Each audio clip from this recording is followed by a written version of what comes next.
Bien, pues continuando con nuestra exposición de esta respuesta de la Humane Vitae a las cuestiones que estaban en boga en aquel momento, hemos de reparar entonces en el asunto principal. Ya lo hemos comentado, entonces el asunto principal es querer separar la procreación humana del encuentro sexual y su gozo y su estímulo y todo lo que esa riqueza significa para la persona que tiene una experiencia así.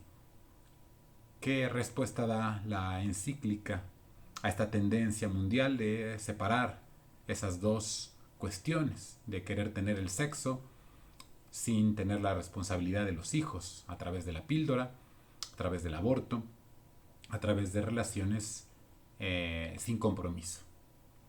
Bueno, el argumento de la encíclica es: tenemos que respetar la naturaleza y la finalidad de la sexualidad humana.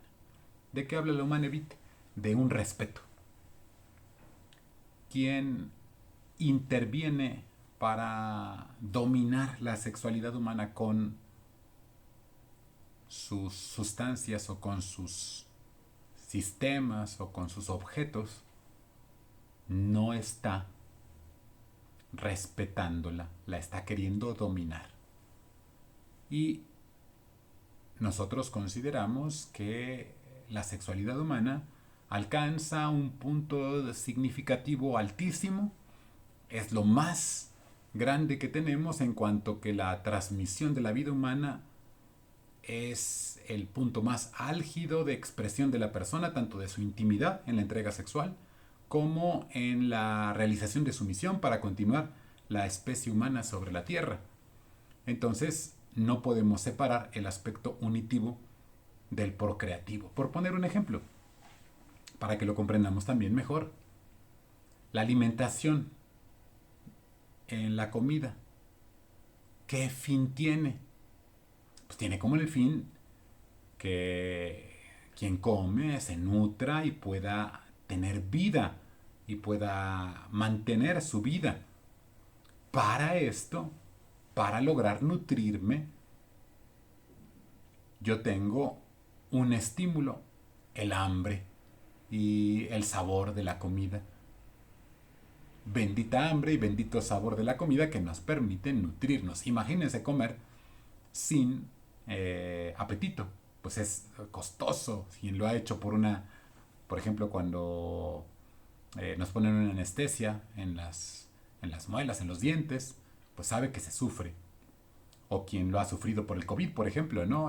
No tener hambre o no tener olfato, pues no tener apetito, mejor dicho, no percibir los sabores, el, pues se sufre, ¿verdad? Entonces, la tarea de la manutención de la vida, el mantener la vida humana, tiene unido a la alimentación el gozo del sabor. Y está unido, no se puede separar. Si yo quiero tener el sabor sin comerme la comida, sin nutrirme, estoy rompiendo algo que está por sí mismo, por su propia naturaleza, implicado uno al otro como su propio fin. De la misma manera, si yo, en el campo de la sexualidad, quiero tener por un lado el gozo de la sexualidad, pero quiero hacerlo ajeno a la procreación y a la responsabilidad que ello significa, estoy rompiendo algo que por su propia naturaleza está unido. Y entonces hay una unión, nos dice el Papa Pablo VI en la Humane Vitae, una unión ontológica, que significa una unión en el ser, entre la unión sexual y la reproducción humana. No es una costumbre, no es porque hasta ahora no habíamos tenido una ciencia suficiente como para poder intervenir por lo que estaban unidos y ahora ya los podemos separar. No, es en su constitución y en su identidad en lo cual la sexualidad humana une estos dos ámbitos: la esfera de lo unitivo, de lo gozoso del encuentro sexual, y lo procreativo, el efecto, la finalidad de que nuestra especie se mantenga. Y entonces, ¿cómo saber para qué es la sexualidad? Bueno, desde el punto de vista racional, si hablara yo con un no creyente, yo le tendría que decir, la humana vitae me sirve para poder ver bien para qué está hecha la sexualidad, y la sexualidad está hecha para la reproducción. Si físicamente está el órgano masculino sexual y el órgano sexual femenino diseñados para la reproducción, es absurdo que yo diga que no están hechos para reproducir. Es absurdo. No es racional pensar que un aparato que sirve para una cosa está hecho para otra. De manera creyente, si ya no estoy hablando con alguien que tiene fe, le digo, la humana vitae me permite responder a la pregunta, ¿para qué hizo Dios la sexualidad? Dios la hizo para que nosotros pudiéramos ejercitar la misión de transmitir la vida humana. Es una responsabilidad que tenemos ante Él. No basta entonces para responderle a Él tener una buena intención general de querer tener hijos en general o de tener alguno. Necesitamos criterios precisos para cada acción sexual que esté bien comprendida. Y entonces tenemos que percibir que el acto sexual no es una cosa que se deba dar fuera de un contexto correcto. El acto sexual está dentro del marco del amor conyugal. Y esto nos lo explica también el Papa. Debe ser un amor que tiene que tener las características de ser total, fiel, exclusivo y fecundo. Total, porque no se puede dar lo más íntimo del yo sin fallarle al otro, sin aceptar todo del otro, incluso su paternidad y su maternidad. No es un amor total el que niega la posibilidad de que seas mamá o que niega la posibilidad de que seas papá. No es una aceptación del tú. Es un uso del otro para mi estímulo, para mi gozo momentáneo. El amor conyugal, en la totalidad de la expresión, da origen al matrimonio católico. Y obviamente puede haber matrimonio católico donde está esta totalidad del amor. Y ha de ser también fiel. Fiel con todas las consecuencias que esto significa. Fidelidad no solamente quiere decir un momento de estar contigo. Quiere decir buscarte siempre. Quiere decir aceptarte siempre.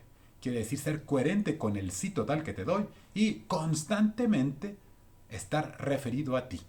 Eso es fidelidad. Además, es un amor exclusivo que quita del horizonte de la satisfacción personal la compañía de alguien que no sea mi consorte. Amor total, entonces, amor fiel, amor exclusivo y, por último, amor fecundo. Amor que debe expresarse en los actos de relación sexual y que deben llegar a tener hijos. Esto no está peleado absolutamente con una paternidad que se ejerza responsablemente. El Papa en la Humanae Vitae nos ha explicado cuál es la unión que hay entre lo procreativo y lo sexual, lo unitivo y lo procreativo en el acto sexual humano. Y entonces, que haya esta unión no significa simplemente que todas las relaciones sexuales tienen que tener como consecuencia un hijo, porque las mismas relaciones sexuales entran a comprenderse en la lógica que tienen inscritas. Y la lógica que tiene inscrita la relación sexual es la lógica de los ciclos, especialmente los ciclos de la mujer, que tienen épocas de fecundidad y épocas o periodos agenésicos en los cuales no hay fecundidad. Entonces, con la Humanae Vitae se manifiesta a toda la humanidad cómo debe ser el amor. Total, fiel, exclusivo y fecundo. Y nos dice que sea fecundo no quiere decir que todo encuentro sexual deba tener un hijo, sino que debe estar guiado por la lógica que el autor de la vida le puso al aparato genital masculino y femenino, que está en un mundo, ¿verdad? Rodeado de un mundo de interacciones en las cuales algunos días, especialmente la mujer, es fértil y otros no. Gracias a esa cualidad que tiene también la persona, es lícito para los creyentes tener relaciones sexuales en los días en los que la mujer no tiene una fecundidad abierta y así lograr también tener una paternidad responsable en orden a la transmisión de la vida. Atención, para los católicos el matrimonio es el camino para dar la vida y no se puede querer el matrimonio sin querer dar la vida. Tiene ese fin. Rechazar ese fin provoca que mi matrimonio no sea tal.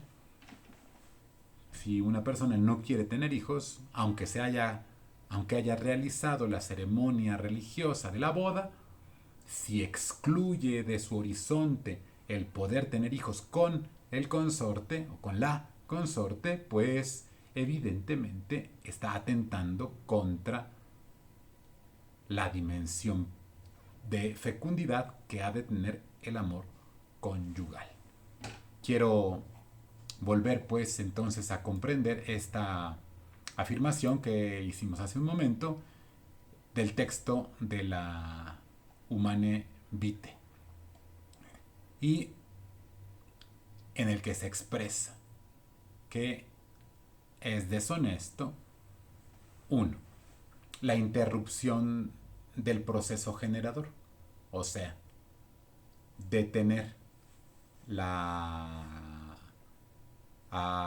carga masculina en la impronta que pone en la sexualidad, en la relación sexual, sea a través de sustancias, o sea, a través de aparatos o de herramientas artificiales como el condón, pues es incorrecto. Nos dice el Papa, no se puede interrumpir el proceso generador ya iniciado, el aborto que se procura cuando ya ocurrió la fecundación, no se puede querer nunca directamente ni procurarse, aún por razones terapéuticas. Hay que salvar siempre la vida de los dos y hay que hacer todo lo posible por lograrlo, porque tanto una vida como la otra valen y no tengo yo derecho a elegir una sobre de otra. No tengo derecho, porque las dos valen tanto una como la otra, por más que una tenga más responsabilidades que la otra.